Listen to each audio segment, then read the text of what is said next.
చెప్తాం? అందరూ చెప్తాం హల్లెలూయా, హల్లెలూయా.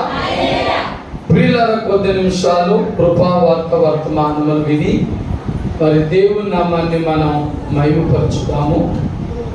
మరి చిన్న పాస్టర్ గారు మరి గ్రేస్ రాజు గారు చెప్పారు, ఈరోజు ఏడే అండి ఫ్రెండ్షిప్ డే. దేవుని స్తోత్రం. మరి ఫ్రెండ్షిప్ డే అంటే మనకు తెలుసు, స్నేహితుల దినోత్సవం. మరి ఈరోజు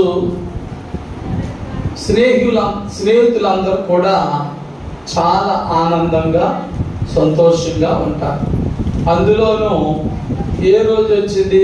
ఆదివారం వచ్చింది. కాలేజీలు సెలవు, స్కూల్ సెలవు. ఏమండి, అది కొన్ని కంపెనీలు కూడా ఉద్యోగాలు చేసుకునే వారికి సెలవులు ఉంటాయి.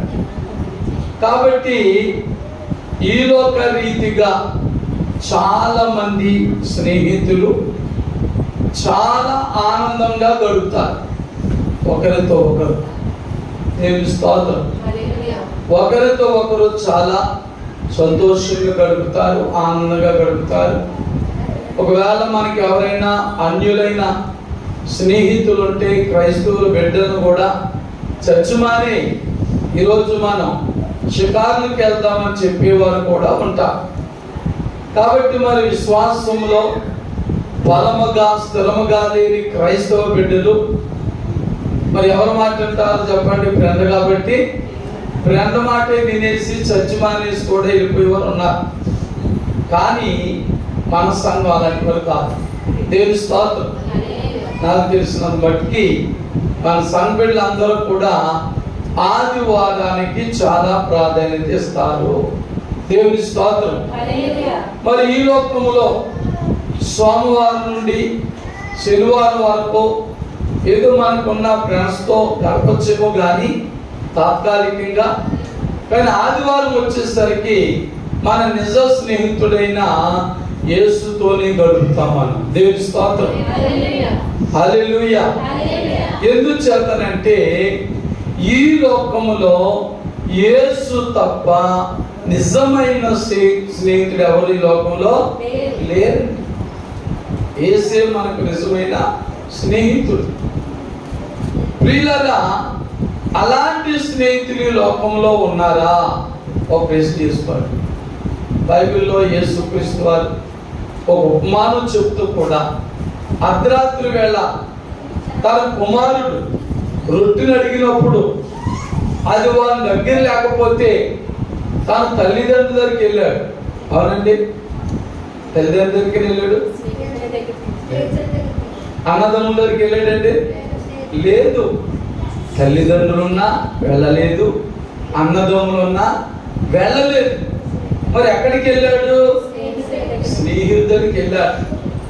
ఆడు గది దగ్గరికి వెళ్ళి, డోర్ దగ్గరికి వెళ్ళి కేకలేస్తున్నాడు.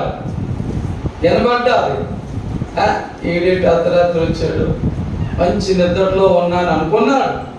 కానీ ఆడు ఏం చేస్తున్నాడు? బయట నుంచి పిలుస్తున్నాడు. ఎందుచేత? తన ప్రాణ స్నేహితుడు కనుక. ఎందుచేత అంటే తన ప్రాణ స్నేహితుడు కనుక. వీడు మరలా లేచినట్టు లేచి కనుమూసిన ఆ స్నేహితుని పిలుపు విని అతడు తన ప్రాణ స్నేహితుడైనందున అతడు లేచి తలుపు తీసి అతనికి ఏం కావాలో అది ఇచ్చెను అని బైబిల్లో యేసు ప్రభువు చెప్పిన ఉపమానంలో మనం విన్నాం. దేవుని స్తోత్రం. అనగా స్నేహం అంటే అదన్నమాట. చెప్పండి, స్నేహం అంటే అది. ఫ్రెండ్షిప్ అంటే అదన్నమాట. కష్టమైన, నష్టమైన, వ్యాధులైన, బాధలైన, శోధనలైన, సమస్యలైన ఒకరితో ఒకరు పంచుకునేది నిజమైన స్నేహితుడు. అలాగే బైబిల్లో కూడా ఒక ఆయనకు స్నేహితులు ఉన్నారు. ఆయన ఎవరు? లూకాసు 15వ అధ్యాయంలో తప్పిపోయిన కుమారుడు. ఎవరైతే తప్పిపోయిన కుమారుడు, ఆయనకు స్నేహితులు ఉన్నారు. ఈ స్నేహితులు ఈ కుమారుని మిస్లీడింగ్ చేశారు. ఏం చేశారు చెప్పండి? మిస్లీడ్ చేశారు. చూసారా, నిజమైన తల్లి స్నేహితులు ఎప్పుడు కూడా తండ్రితో ఉండమంటారు. ఇలాంటి మంచి మంచి మాటలు చెప్తారు. ఈ తప్పిపోయిన కుమారుడుకున్న స్నేహితులు ఎలాంటి వారు? ఒరే నీ తండ్రి దగ్గర ఉన్న నీ వాటా తెచ్చేయి. మేము తెచ్చేస్తున్నాం అన్నారు అక్కడ. జాగ్రత్తగా గమనించండి. మేము కూడా మా తల్లిదండ్రులు వాటా తెచ్చేస్తున్నాం, నువ్వు కూడా మీ తల్లిదండ్రులు వాటా తెచ్చేయంటే బాగుంది. కానాలో ప్రేమించే స్నేహితులుగా ఉన్నారు కానీ నిజమైన స్నేహితులు కాదు, నిజమైన ప్రేమను పంచే స్నేహితులు కాదు. కాబట్టి అన్నారు, ఆయన వాడేసుకున్నారు. ఇదిగో మీ తండ్రి దగ్గరికి వెళ్ళి నీ వాటా తెచ్చి నీ వాటా పట్టుకొచ్చేస్తే దూరదేశం వెళ్ళిపోదాం, షికారులు చేద్దాం, విచ్చలవిడిగా ఖర్చు పెట్టుకుందాం, తిందాం, త్రాగుదాం అన్నారు. ఈ బుద్ధి లేని స్నేహితుడు వ్యక్తి తన స్నేహితుల మాటలిని తండ్రితో వాదన పెట్టుకున్నాడు. తండ్రి అన్నాడు, వద్దురా నాయన, పాడైపోతా, నీ వాటైగా పట్టుకోవద్దు, అలా ఉంచు అంటే వినలేదు. ఎవరు మాట విన్నాడు? స్నేహితుడు. వారు మంచోడు కాదు, చెడ్డోడు. వాళ్ళ మాటలు విన్నాడు. వింటే తండ్రి ఇచ్చేసాడు వాటా, పట్టుకెళ్ళారు. మరి మంచి స్నేహితులైతే పట్టుకెళ్ళిన డబ్బు దేనికి ఉపయోగించాలి? మంచి పనులకు ఉపయోగించాలి. ఏమిటి, అంతే కదా? మరి అక్కడ బైబిల్లో రాబడి ఉంటుంది, ఆ ధనమును వారు దుర్వ్యాపారము చేసిరనుంది. ఏ వ్యాపారం అండి? దుర్వ్యాపారం. ఎందుకు పని? పనులు తినడానికి, త్రాగడానికి, విచ్చలవిడిగా తిరగడానికి, ఇలాంటి వాటికే వాడుకున్నారు. మరి పెద్దలు సామెత చెప్తారు, కూర్చొని తింటే పనులైనా తరిగిపోతాయి. పట్టుకెళ్ళిన ఆస్తి కొన్ని రోజులు, వారాలు, నెలలు, సంవత్సరాలు ఉంటాయి, అయిపోయింది. నిజమైన స్నేహితులైతే ఇప్పుడు కష్టములో, బాధలో ఉన్న ఆ తప్పిపోయిన కుమారునితో ఏమన్నారు? ఒరే నాయన, ఈ డబ్బు అయిపోయింది కాబట్టి ఈసారి మా ఇంటికి వెళ్ళి నా డబ్బు పట్టుకొస్తా, మరలా హుషారుగా షికారు చేద్దాం అన్నారు. కానీ అక్కడ మీరు బైబిల్ చదివితే ఆస్తి అయిపోయింది, పట్టుకెళ్ళి అంత అయిపోయిన తర్వాత ఇదిగో తండ్రిని దూరం చేసిన స్నేహితులందరూ కూడా ఆ తెచ్చిన డబ్బు అంతా అయిపోయిన తర్వాత ఒకడు వెళ్ళిపోయారు. చివరికి ఎంతమంది మిగిలారు? ఒక్కడే మిగిలాడు. చూడండి, తినడానికి తిండి లేదు, ఉండడానికి ఇల్లు లేదు, కట్టడానికి సరైన బట్ట లేదు. ఇంతకాలము డబ్బు కట్టి అవునన్న బట్ట కొనుక్కున్నారు, కట్టారు, అవునన్న తిండి తిన్నారు. స్టాండర్డ్గా సొంత ఇల్లు లేకపోయినా బోర్డు హోటల్స్, లాడ్జీలు ఉన్నాయి. ఆ చక్కని ఏసీ లాడ్జీల్లో వారు విలాసాలు చేశారు. ఇప్పుడు అంతా అయిపోయింది, ఒకడు జారుకున్నాడు, ఒంటరిగా మిగిలిపోయారు. ఇప్పుడు చెప్పండి, వీళ్ళు మంచి స్నేహితులా, చెడ్డ స్నేహితులా? చెడ్డ స్నేహితులు. మరి ఇందాక చెప్పుకున్నాం, అర్ధరాత్రి అయినా తన స్నేహితుడి మీద నమ్మకంతో వెళ్ళి పిలిస్తే లేచి తన స్నేహితుడైనందున వారికి ఏం కావాలి ఇచ్చి పంపించాలి. మరి ఇద్దరిలో ఎవరు మంచో చెప్పండి? ముందైనా మంచి దేవుని స్తోత్రం. కానీ ఈ ఫ్రెండ్స్ డే సందర్భముగా మరి నీకు ఎలాంటి స్నేహితులు ఉన్నారు? నిన్ను పాడు చేసే స్నేహితులు ఉన్నారా? నిన్ను బాగు చేసే స్నేహితులు ఉన్నారా? కనుక ఆలోచన చేయాలి. అందరూ స్నేహితులు అనుకుంటా, అందరూ స్నేహితులు అనుకుని నమ్మిన తప్పిపోయిన కుమారుడు అన్ని పోగొట్టుకున్నాడు. తండ్రి ప్రేమ, తండ్రి యొక్క ఆదరణ అన్ని పోగొట్టుకున్నాడు. పనికి దేవుని బిడ్డలారా, మన స్నేహితులు అలాగున్నారా? అలాగుంటే మనం పొరపాటు పడ్డాం. మన ఫ్రెండ్షిప్ సరైనది కాదు. చాలా మంది రోజుల్లో మన దగ్గర నుంచి ఆశించే ఫ్రెండ్సే ఉన్నారు, కానీ మనకు ఆపద వచ్చినప్పుడు, కష్టం వచ్చినప్పుడు పెట్టేవారు చాలా అరుదుగా ఉన్నారు. లేదండి, నా ఫ్రెండ్స్ చాలా మంచోళ్ళు అంటావా? దేవుని స్తోత్రం. కానీ నేను ఈ రోజున ఒక మంచి స్నేహితుని మీకు పరిచయం చేయాలనుకుంటున్నా. హల్లెలూయా. ఎందుకంటే ఇద్దరు స్నేహితుల గురించి చెప్పాను. ఒక ఆయనకు మంచి స్నేహితుడు ఉన్నాడు, మరో ఆయనకు చెడ్డ స్నేహితులు ఉన్నారు, పాడు చేసి వెళ్ళిపోయారు. కానీ నేను చెప్పేటువంటి ఆ స్నేహితుడు ఎవరంటే చాలా గొప్పవాడు. సామెతల గ్రంథం 17వ అధ్యాయం 17వ వచనం చదువుదాం. మరి ఈరోజు మనకున్న ఈ కొద్దిపాటి సమయంలో మంచి స్నేహితులు, చెడ్డ స్నేహితులు, ఆ విషయంలో క్లుప్తంగా కొన్ని మాట చెప్తాను. చూడండి, మరి ముందుగా మొదటి మాటగా మంచి స్నేహితుల గురించి తెలుసుకుందాం. మరి అందులో ఈ సామెతలు 17 ఒక మాట రాయబడం ఏంటంటే, నిజమైన స్నేహితుడు విడువక ప్రేమించును, దుర్దశలో అట్టివాడు సహోదరుడుగా నుండును. దేవుని స్తోత్రం. మంచి స్నేహితుల గురించి, మంచి స్నేహం కోసం చెప్తున్నా. నిజంగా ఎవరైనా నీ జీవితానికి నీకు ఒక మంచి స్నేహితుడు ఉంటే ఆయన ఎలాంటి వాడట? నిజమైన స్నేహితుడు. నిజమైన స్నేహితుడు ఎప్పుడు కూడా మనల్ని ఏం చేయడు? విడువడు. ముందుగానే ఉపమానంలో, మరి ఉపద్ఘాతంలో తప్పిపోయిన కుమారుని గురించి చెప్పాను.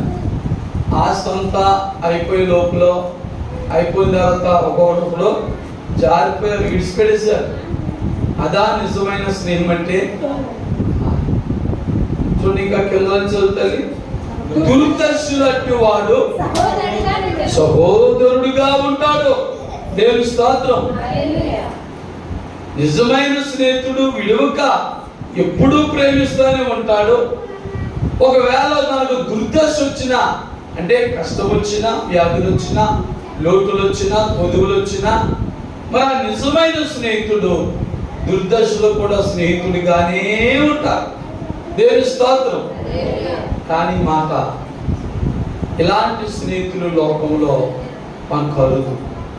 చెప్పండి, ఇలాంటి స్నేహితులు మనకు లోకంలో చాలా అరుదండి. బెల్లం చుట్టూ చీమలు చేరే రీతిలోనే ఉన్నారు ఫ్రెండ్స్ కూడా.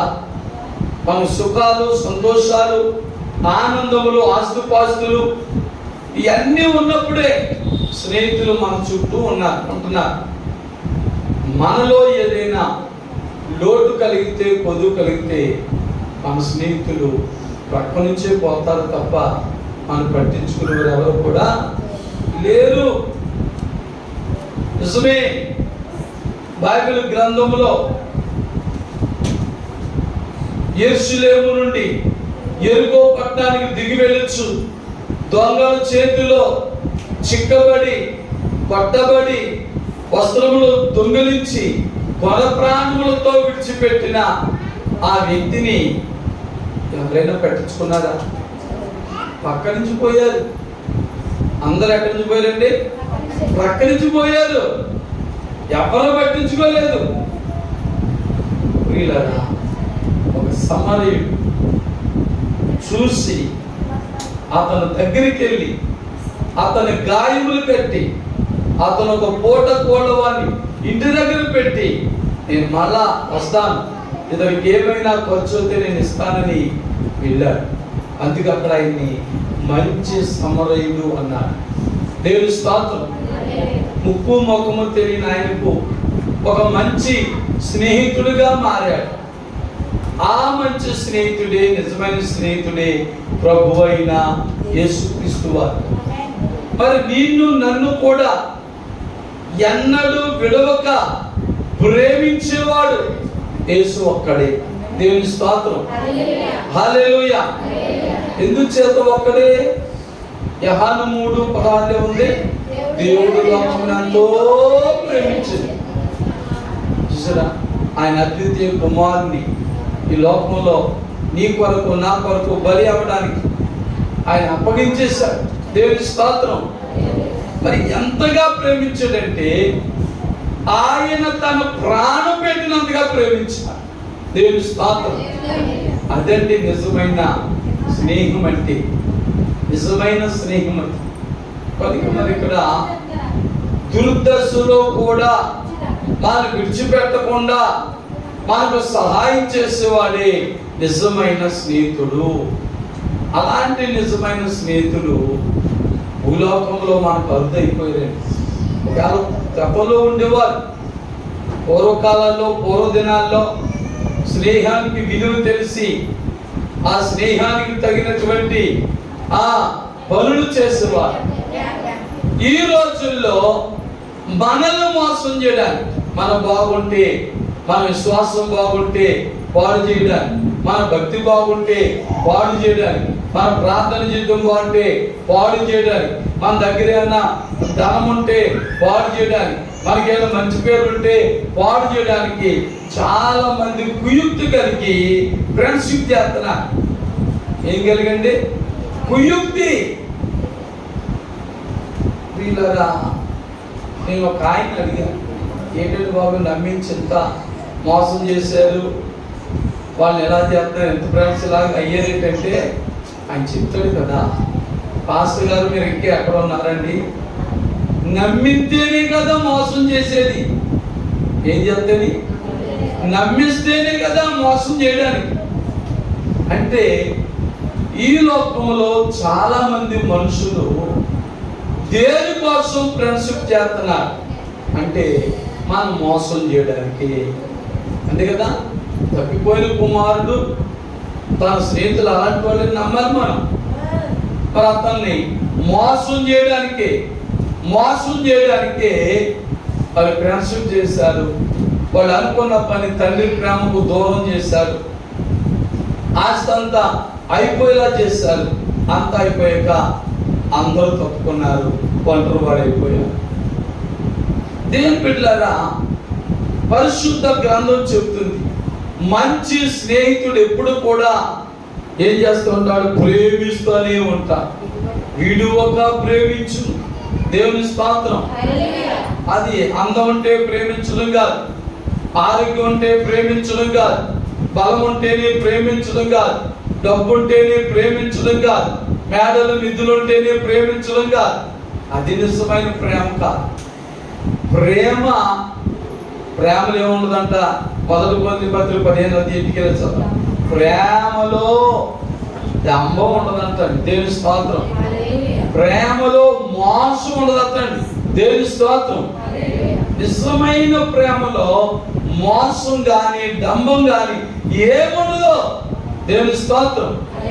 కనుక మరి ఈ ఫ్రెండ్షిప్ డే దినమున మనము ఎవరితో ఫ్రెండ్షిప్ చేయాలంటే ప్రభు అయిన యేసుతో ఫ్రెండ్షిప్ చేయాలి. దేవుని స్తోత్రం. మరి ఆయనతో చేస్తే ఆయన ఎవరైనా జరుగుతున్నాం? నిజమైన స్నేహితుడైనా. మా ఏ స్నేహితుడైనా? నిజమైన స్నేహితుడు. ఆయన నీకు స్నేహితుడుగా ఉన్నట్లయితే ఆయన నిన్ను ఎప్పుడు కూడా విడవకుండానే ప్రేమిస్తాడు. దేవుని స్తోత్రం. ఒకవేళ మీ ఫ్రెండ్షిప్ లో, ఏ షిప్ లో, ప్రభుకి నీకున్న ఫ్రెండ్షిప్ లో మానవ మాతులుగా నీవు ఏ దుర్దిష్టిలో పడిపోయినా, ఏ శోధనలో పడిపోయినా, ఏ ఆర్థిక ఇబ్బందుల్లో పడిపోయినా, ఏ రోగంలో పడిపోయినా, ఏ లోటుల్లో పడిపోయినా, ఏ కొదువుల్లో పడిపోయినా ఆయన నీతో నిత్యం ఉంటాడు. హల్లెలూయా. కష్టాలు వచ్చాయి కదా నువ్వు విడిచిపెట్టి పాడాను, శోధనలు వచ్చాయి కదా నువ్వు విడిచిపెట్టి పాడాయినా. ఇది చేత ఆయన ఏ స్నేహితుడు? నిజమైన స్నేహితుడే. దేవుని స్తోత్రం. కనుక మరి ఇప్పుడు చెప్పండి, చాలా మంది ఫ్రెండ్షిప్లతో చెడిపోయిన వారు ఉన్నారు. ఫ్రెండ్షిప్లు బట్టి చర్చలు కూడా మానేసిన వారు ఉన్నారు. ఫ్రెండ్ రానంటే ఈ ఫ్రెండ్ రాదు. దేవుని స్తోత్రం. ఏమన్నా ఖాళీ లేదు ఫ్రెండ్ అన్నదనుకో, ఇదే ఫ్రెండ్ నువ్వు వెళ్ళకపోతే నేను వెళ్తానా, నేను మానేస్తానని ఆశలు పోగొట్టుకుంటుంది ఈ ఫ్రెండ్.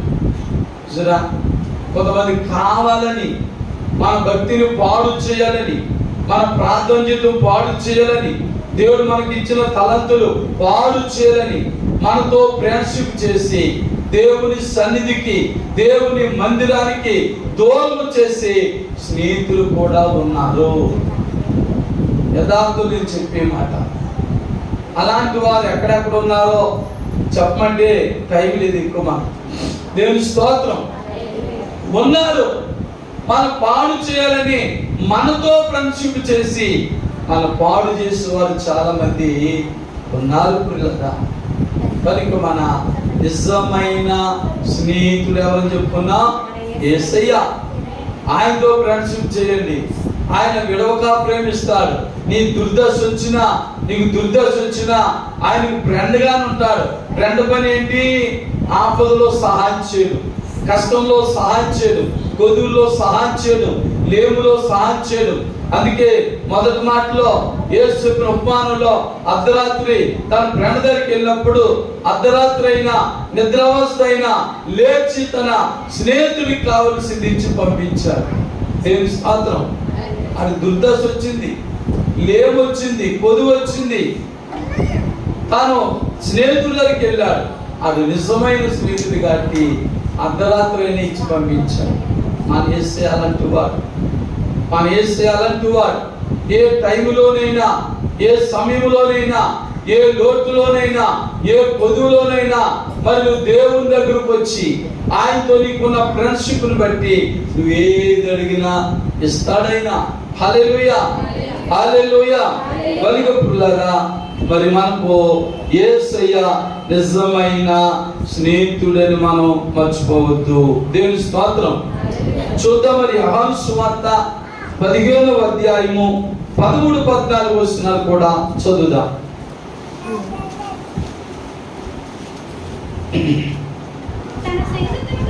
చూడండి, తన స్నేహితుల కొరకు తన ప్రాణము పెట్టువాడు కంటే ఎక్కువైన ప్రేమ గలవాడు ఎవరు లేరు. దేవుని స్తోత్రం. తన స్నేహం కొరకు ఏం పెట్టేవాడండి? ప్రాణం పెట్టాలి. అది పేరుకి ప్రాణ స్నేహితులని చెప్పుకుంటున్నాం. చెప్పండి, పేరుకు ప్రాణ స్నేహితులని చెప్పుకుంటున్నాం. కానీ ఏ విషయంలో కూడా మనకు సహాయం చేసేవారు లేరు. అదే నీవు యేసుతో స్నేహము చేస్తే, పాటలు పాడతాం, చాలా పాటలు చూసినా, స్నేహితుడా అని పాడతాం. కానీ ఆయనతో స్నేహించే, ఆయన ఒక దేవుడుగా మన ఇంట్లో మూలను పెట్టేస్తాం, ఆయన దేవుడిగా చర్చిలో పెట్టేస్తాం, ఆయన లేకపోతే మెడలో సిలువ చేసుకుని పెట్టేస్తాం, మెడలో పెట్టేస్తాం, చేతుల మీద పెట్టేసుకుంటాం. చూసినా, ఎక్కడెక్కడో పెడతాం. ఎక్కడ పెట్టుకోవాలని? హృదయంలో పెట్టుకోవాలి. దేవుని స్తోత్రం. హల్లెలూయా. ఆయన నిన్ను నన్ను కూడా, మరి నీతో నాతో కూడా ఆయన ఫ్రెండ్షిప్ చేయడానికి ఏం చెప్తున్నాడని తెలుసా? పిలుస్తూనే ఉన్నాడు. చూసారా, ప్రకటన 3:20 ఉంటుందండి. ఇదిగో నేను తలుపునొద్ద నిలుచుండి తట్టుచున్నాను, ఎవడైనా నా స్వరము విని తలుపు తీసినట్లా నేను లోపలికి వచ్చి నాతో అతడును అతనితో నేను భోజనం చేస్తాను. హల్లెలూయా. మరి యేసయ్య కోరుకుంటున్నాడు నీ ఫ్రెండ్షిప్. నీవేమో లోకులు ఫ్రెండ్షిప్ కోరుకుంటున్నావు, ఈ లోక మానవుల ఫ్రెండ్షిప్ కోరుకుంటున్నావు. కష్టాలు రాగానే పారిపోయేవారు ఫ్రెండ్షిప్ కోరుకుంటున్నావు, బాధలు రాగానే నిన్ను విడిచిపెట్టే వారి యొక్క ఫ్రెండ్షిప్ కోరుకుంటున్నావు. ఆయన ఏం చేస్తున్నాడు? ఓ నా ప్రియ సహోదరుడా, నాతో నువ్వు ఫ్రెండ్షిప్ చేయడానికి, నీతో నేను ఫ్రెండ్షిప్ చేయడానికి, ఇదిగో నీ హృదయం అని తలుపు తడుతున్నాను, తీయి తీయి తీయి. నువ్వు తలుపు తెరితే నీలోకి వచ్చేస్తాను, నీలోనే ఉంటాను, నీతో నేను ఇచ్చు ఫ్రెండ్షిప్ చేస్తాను. నీకే లోటు వచ్చినా, ఏ కొదువు వచ్చినా, ఏ శోధన సమస్య వచ్చినా నేను చూసుకుంటాను. దేవుని స్తోత్రం. ఎంత అభయమండి మన యేసు, మనకి ఎంత అభయమిస్తున్నాడో చూడండి. ఇది మంచి స్నేహితుల యొక్క లక్షణాలు. అలాగే మరి చెడ్డ స్నేహితులతో మనం సాంగత్యం చేస్తే అది ఎలా ఉంటుందో ఒక 2 మాటలు చెప్పి ముగించుకుందాం. చూద్దాం. మరి సంఖ్యాకాండం 33వ అధ్యాయము 55వ వచనం చదువుదాం. అయితే మీరు మీ ఎదుట నుండి ఆ దేశ నివాసులను వెళ్ళగొట్టని ఎడల మీరు వారితో ఉండనిచ్చెదరు. వారు మీ కన్నులలో నీ ప్రక్కలలో సోలములుగాను ఉండి మీరు నివసించే దేశములో మిమ్మల్ని బాధ పెడతారు.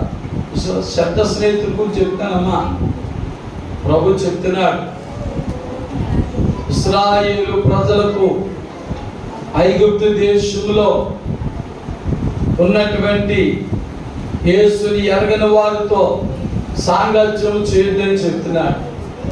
మరి 3 మాటలు చెప్పాడు. వారు మీ కంట్లో ఎవరంతా అమ్మా చెడ్డ స్నేహితులు ఎలా ఉంటారంట? కంట్లో ముళ్ళుగాను, చూడండి ప్రక్కలో శూలం అంటే బల్లింగాను, మీరు నివసించే స్థలం నుండి బాధ పెట్టేవారు. అలాంటి స్నేహితులు అంతమంది లేరండి. స్నేహం చేసి ఏదో ఒక సమస్యలో మనం దోషించి వెళ్ళిపోతున్నారు. అవునా? ఏదో కష్టంలో నెట్టేస్తున్నారు, ఇందులో నిరికించేస్తున్నారు. నా స్నేహితుడే కదా అని అంటున్నాం.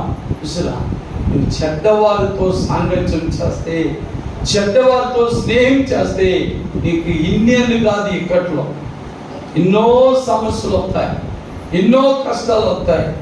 అలాగా నా స్నేహితుడే నన్ను పాడు చేశాడండి, నా స్నేహితుడే నన్ను ఇలా చేశాడని చెప్పేవారు ఎంతో మంది సాక్ష్యాలు మేము వింటుంటాం. దేవుని బిడ్డలారా, వారు ఎలాంటి స్నేహితులు? చెడ్డవారు, చెడ్డ స్నేహితులతో మనం సాంగత్యం చేయకూడదు. చెడ్డవారితో మనం ఎప్పుడు కూడా కలిసి తిరగకూడదు. పెద్దలు సామెత చెప్తారు, నువ్వు ఎలాంటి వాడువో నేను చెప్పాలంటే నీ స్నేహితులు ఎవరో మొదట నాకు చెప్పు. నీ స్నేహితులు ఎవరో నాకు మొదట చెప్పు. మనం ఎలాంటి వారు మన గొప్ప చెప్పుకోక్కర్లేదు. మన స్నేహితులు ఎవరో ఇతరులు తెలిస్తే మనం ఎలాంటి వాళ్ళమో వాళ్ళకి అర్థమైపోవాలి. ఎందుకు?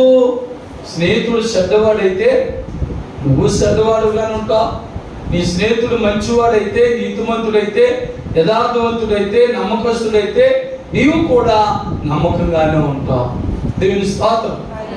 అందుచేత చెడ్డ స్నేహితుల చేత కళ్ళల్లో ముళ్ళులాగా, ప్రక్కలో బల్లులాగా, మనం అసలు ఉండే స్థలంలో ఉండకుండా తరిమేసేలా చేస్తారట. చూసారా, చెడ్డ స్నేహితులతో మనం సాంగత్యం చేయదు పిల్లరా. అలాగే మరి 2వ దినవృత్తాంతాలు గ్రంథం 19వ అధ్యాయము 2వ వచనం కూడా చదువుదాం.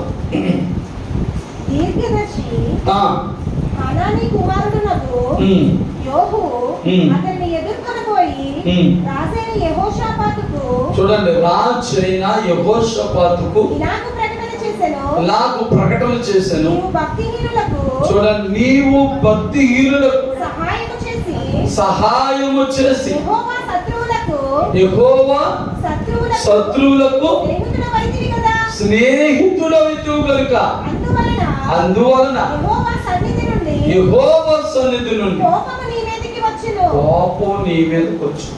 చాలు తల్లి, చెడ్డవారితో మనం సాంగత్యం చేస్తే ఎవరి కోపం మన మీదకి వస్తుంది? దేవుని కోపం. మరి యెహోషాపాతు అంటే ఎంత మంచివాడు అనుకుని చెప్పుకుంటాం మనం. చాలా సందర్భాల్లో యుద్ధంలో ప్రార్థన చేసి జయించాడని యెహోషాపాతు అంత గొప్ప భక్తుడిగా, నీతిమంతుడుగా, యథార్థముగా ఉన్నటువంటి ఆయన దేవునికి విరోధులైన వారిని ప్రేమించాడు. అంటే వారితో సాంగత్యం చేశాడు, ఫ్రెండ్షిప్ చేశాడు.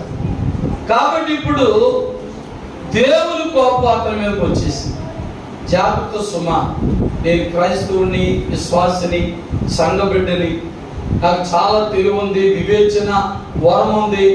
ఎదుటి వారు ఎలాంటి వారో, ఎదుటి వారితో ఎంతవరకు ఉండాలో, ఎంతవరకు మాట్లాడాలో, వారితో ఎంతవరకు వెళ్ళాలో నాకు తెలుసు అనుకుంటారు చాలామంది. మిగతామని వాళ్ళతో స్నేహం చేసి పెట్టి వాళ్ళతో తిరుగుతున్నా పెట్టంటే నాకు తెలుసండి, వాళ్ళతో ఎంతవరకు ఉంటానో అంతవరకే ఉంటానంట అంటారా? అనేవారు లేదా? ఉన్నారు. ఒకవేళ నీవు సరిపెట్టుకోవచ్చు, ఈ దేవుడు సరిపెట్టుకోడు. సరే, దేవునికి విరోధులైన వారితో నువ్వు ఫ్రెండ్షిప్ చేస్తే దేవుడు ఊరుకుంటాడా? ఊరుకోలేదు. దేవుని బిడ్డలారా, కాబట్టి మరి మనం క్రైస్తవ బిడ్డలుగా క్రైస్తవులతోనే ఫ్రెండ్షిప్ చేయాలి. దేవుని బిడ్డలుగా దేవునితోనే ఫ్రెండ్షిప్ చేయాలి. మన సంఘ బిడ్డలుగా మన సంఘ బిడ్డలతోనే ఫ్రెండ్షిప్ చేయాలి. దేవుని స్తోత్రం. అప్పుడు మనం ఒకరి విశ్వాసాన్ని ఒకరు పంచుకోగలం, ఒకరి భక్తిని ఒకరు పంచుకొని ఇంకా మనం అనేకమైన మరి విషయాలు మనం నేర్చుకుంటాం. అందుచేత మరి ఫ్రెండ్షిప్ డే సందర్భముగా కాబట్టి 2 విషయాలు మనం నేర్చుకున్నాం. మంచి స్నేహితుడు, చెడ్డ స్నేహితుడు. మనం మంచి స్నేహితులతో సాంగత్యం చేస్తే ఎలా ఉంటుందో, చెడ్డ స్నేహితులతో సాంగత్యం చేస్తే ఎలా ఉంటుందో అందులో 2 మాటలు, ఇందులో 2 మాటలు నేర్చుకున్నాం. కాబట్టి ఇప్పుడు మీరే ఆలోచించుకోండి. అయ్యి బాబు పాటగారు మీరు చెప్పడం చాలా సులువుగా చెప్పేస్తారు, కానీ వీళ్ళు నా చిన్ననాటి స్నేహితులండి, వాళ్ళు నేను వదులుకోలేనండి అంటావేమో. లేదా ఇప్పటికైనా వాక్యం నేర్చుకున్నావు కనుక మరి సామెతలు 17:17 ప్రకారంగా నిజమైన స్నేహితుడు విడువక ప్రేమించునని, దుర్దశలో తన స్నేహమును కంటిన్యూగా చేయనని చదివిన ప్రకారంగా మరి బైబిల్ అంతా మీరు చదివితే నిజమైన స్నేహితుడు యేసు ఒక్కడే. దేవుని స్తోత్రం, హల్లెలూయా.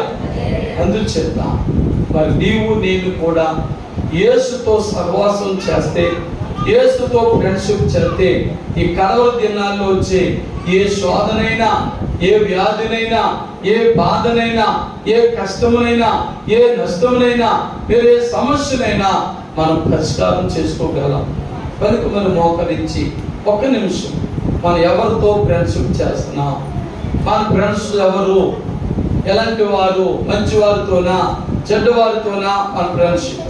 కాబట్టి మరి నాకు తెలిసినంత మట్టుకు పిల్లరా, మరి ఇదిగో యేసు అంతటి గొప్ప స్నేహితుడు ఎవరు లేరండి. అందుకే నేను చదువుకున్నప్పుడు నాకు ప్రాణ స్నేహితులు లేరు, సేవలోకి వచ్చిన తర్వాత కూడా ప్రయాణ స్నేహితులు పాస్టర్ గారు ఎవరు లేరు. అందరిని ఒకేలాగా నేను ప్రేమిస్తాను. నేను స్తోత్రం. అందుచేత మరి నీవు నేను కూడా యేసుతో ఫ్రెండ్షిప్ చేయాలి. ఎందుకంటే నేను చిన్నప్పటి నుంచి కూడా ప్రభు నన్ను 10వ సంవత్సరంలో 1978 సంవత్సరంలో చనిపోయిన నన్ను లేవనెత్తాడు, స్వస్థపరిచాడు. ఆ 10వ సంవత్సరం నుంచి నేను ప్రభుతో ఫ్రెండ్షిప్ చేయడం నేర్చుకున్నాను. కాబట్టి ఈరోజు నన్ను ఫలానా వారు మోసం చేశారు, ఫలానా వారు మోసంలో పడిపోయేంత నష్టపోయినని మాట లేకుండా ప్రభు నన్ను నడిపిస్తూ ఉన్నాడు, ఆదరిస్తూ ఉన్నాడు, పోషిస్తూ ఉన్నాడు. ఎన్నెన్నో మరి భయంకరమైన ప్రమాదములు, శోధనలు వచ్చినా నన్ను తప్పించి నా ప్రాణ స్నేహితుడిగా ఆయన నాకు సహాయం చేస్తున్నాడు. అలాగే నీవు నేను కూడా ప్రభులో బలమైన వారుగా ఉండినట్లుగా యేసుతో మనం స్నేహం చేద్దాం. మరి ఫ్రెండ్షిప్ ద్వారా, ఫ్రెండ్షిప్ దినోత్సవం ద్వారా మరి సహోదరుల మరి ఆ దినోత్సవ సందర్భంగా మనం యేసే నిజమైన స్నేహితుడని మనం నేర్చుకున్నాం కనుక 1 నిమిషం తల వంచి ప్రార్థన చేసుకుందాం. హల్లెలూయా, హల్లెలూయా, హల్లెలూయా. దేవానికి స్తోత్రములు నాయన, యేసయ్యానికి స్తోత్రములు తండ్రి. మహోన్నతుడా నీవు వందనాలు, గొప్ప కార్యములు ఇచ్చేవాడని స్తోత్రం. మీ కృప, మీ కరుణ, మీ కటాక్షము, మీ శాంతి, మీ సమాధానం, మీ దీవెన, మీ ఆశీర్వాదం నాకు మాకు మెండుగా దయచేసి ఈ లోకంలో ఎవరు నమ్మదగిన వారు కాదు, ఏ మనుషుడు కూడా నమ్మదగిన వారు కాదు అని బైబిల్ చెప్పినట్లుగా నాయన మేము మనుషుల కంటే నిన్ను నమ్ముకొని, మనుషులతో స్నేహం కంటే నీతో స్నేహం చేసుకుని నీలో ముందుకు సాగే ధైర్యత, కృపాకరణ దయచేయమని యేసుక్రీస్తు పరిశుద్ధ నామములో ప్రార్థించి వేడుకొంచున్నాం తండ్రి, ఆమేన్. దేవుని స్తోత్రం, హల్లెలూయా, హల్లెలూయా. ఇంతవరకు మరి కృపావార్త వర్తమానం విన్న మీ అందరికీ ప్రోకరణ వందనాలండి. God bless you, God bless you.